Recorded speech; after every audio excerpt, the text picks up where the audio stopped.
Markets change, technology change, algorithms evolve, new tools appear every single year, but there is one thing that has never changed in financial markets, and that is human behaviour. Fear, greed, optimism, panic, and all those emotional forces have been driving markets for over 100 years. And because human behaviour doesn't really change at an evolutionary level, certain trading strategies have continued to work decade after decade. And the strategies that I'm going to share with you in this video aren't secret formulas or shortcuts, they are simply ways of observing how crowds behave in markets and then taking advantage of those predictable and reliable next moves. So in this video, I want to walk you through 5 trading strategies that have stood the test of time. Strategies that traders have used for decades and why they work.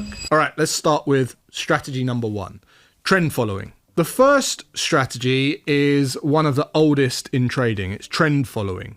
And the basic idea is quite simple. Markets tend to move in trends. Prices rarely move in straight line, but they often move in directional waves over time. Uptrends, downward trends, and sideways phases. Trend following simply means trading in the direction of the prevailing trend, buying in uptrends, selling in downtrends. And this strategy has been used by traders for decades. And it works because trends often reflect large institutional money moving into or out of markets. And those flows rarely happen instantly. They develop over time, which then creates opportunities for traders to join the move. The biggest mistake that beginner traders make with trend following is trying to catch the very beginning of the trend. Professionals are happy to enter just as the trend started to move, because confirmation of the trend reduces risk. Strategy 2, support and resistance trading. So the second timeless strategy is support and resistance. Markets often react around certain price levels, and these levels represent areas where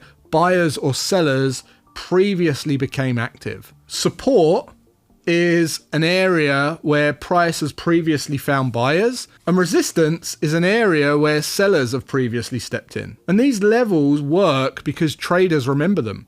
Institutions remember them. Orders accumulate around them, which means when price returns to those areas, reactions often occur at those levels again. And this is often why traders watch previous highs and previous lows and key round numbers. So it's about identifying where supply and demand might shift. The third strategy that's worked for decades is breakout trading. Markets often spend long periods of time moving sideways, and it's known as consolidation.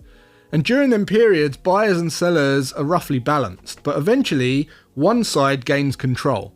And when price breaks out of that range, it often triggers some momentum. New traders enter, stop loss get triggered, and price can move quite rapidly. And breakout traders, they attempt to capture these moments. They look for strong moves beyond important levels, and they aim to ride the momentum that follows. This strategy works because crowd psychology often accelerates the move once important levels break. It's like herd mentality. The fourth strategy is a mean reversion. And this approach is based on a very, very simple observation.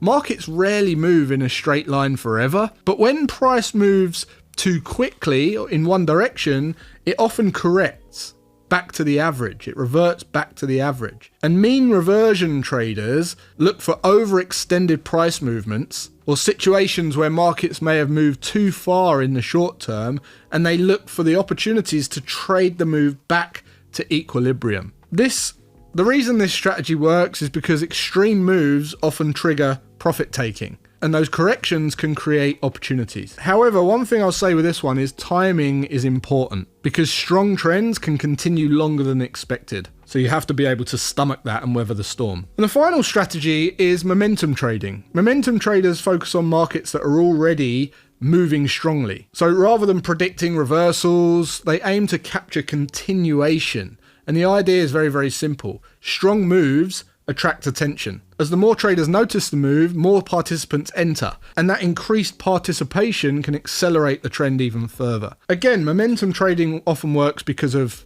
herd behavior. Once a strong move begins, traders tend to follow it, and that can create some very powerful trends. Some ways you can look for momentum is stronger candlesticks in a bullish move, or stronger candlesticks in a bearish move.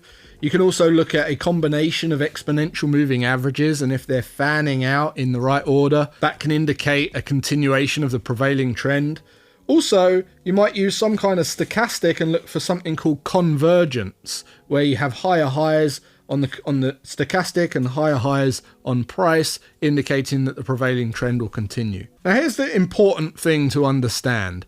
None of these strategies work all of the time. Every strategy experiences losing trades, periods of drawdown, and market conditions where they just perform poorly. But what really matters isn't perfection. What matters is understanding when the strategy tends to work best, and then managing risk properly when it doesn't. Trading success is very rarely about finding the perfect strategy. It's about executing a sound strategy consistently over time. And when I say sound strategy, what I'm talking about is you want to pick one that resonates with you, one that suits your personality, one that suits your lifestyle, one that you can actually trade consistently in your life, and then one that has enough frequency for you to feel comfortable with it.